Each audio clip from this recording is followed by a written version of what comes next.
কমিশনের টাকায় তুই কি করিস? আমার এক দিদি আছে, ওই যে এমএল বিকাশ দত্তর বাড়িতে রাত কাজ করে। ওই মাইনের টাকাটাও না বাবা এসে নিয়ে যায়। তাই তাই আমি যে কমিশন পাই সেটা দিদির বিয়ের জন্য জমিয়ে রাখছি।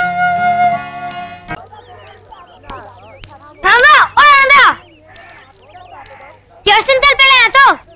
না। হবে কি করে? আজ তো হাসপাতালে পাতা দেওয়ার তো কেউ নেই। তেল আসা মাত্র এই তিনুদার দোকানে গিয়ে মাত্র 2 ড্রাম তেল লেখে বাদবাকি সব তেল ক্যাব করে নিয়ে গেছে। সেই তেল এখন ওর বেশি দামে বেচবে। এত খবর তুই রাখিস কি করে? রাখতে হয়। তেলের গাড়ি আসছে দেখে আমি তো তিনুদাদের খবর দিয়ে এসেছিলাম। আচ্ছা তুই বলতো যে তুই আজাদদার দলের লোক না ওই তিনুদের দলের লোক?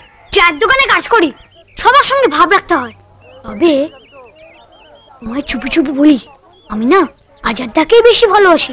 তাই আজাদদার থেকে কখনো কমিশন নিই না। ওই তিনুদাদের কাজ করিয়ে দিলেই কমিশন নিই। এই যে তেলের গাড়ি আসতে দেখে আমি ওদের খবর দিয়ে এলাম। এর জন্য তিনুদা আমাকে 50 টাকা কমিশন দিয়েছে। ও তুই হচ্ছিস তাহলে নাটের গুরু। তোর জন্য আজ আমি তেল পেলাম না। কি করবো বলো?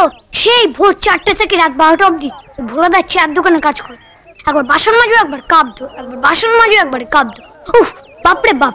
খাওয়া পড়ার মাস গেলে মাত্র 100 টাকা মাইনে দেয়, সেটাও আবার বাবাকে দিয়ে আসতে হয়। কমিশনের টাকায় তুই কি করিস?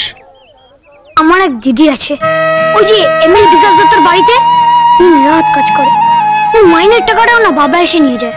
তাই আমি যে কমিশন পাই সেটা দিদির বিয়ের জন্য জমিয়ে রাখছি। এতটুকু বয়সে কোথায় হাসবি খেলবি তা না। দোকানে কাজ ছেড়ে দে, ওখানে কি আড্ডা মারা হচ্ছে? দোকানের কাজগুলো কে করবে? এখানে যে কাপ ডিশ পড়ে রয়েছে এগুলো ধুবে কে? এই কাপ ডিশগুলো ঢুকে যা, এগুলো কে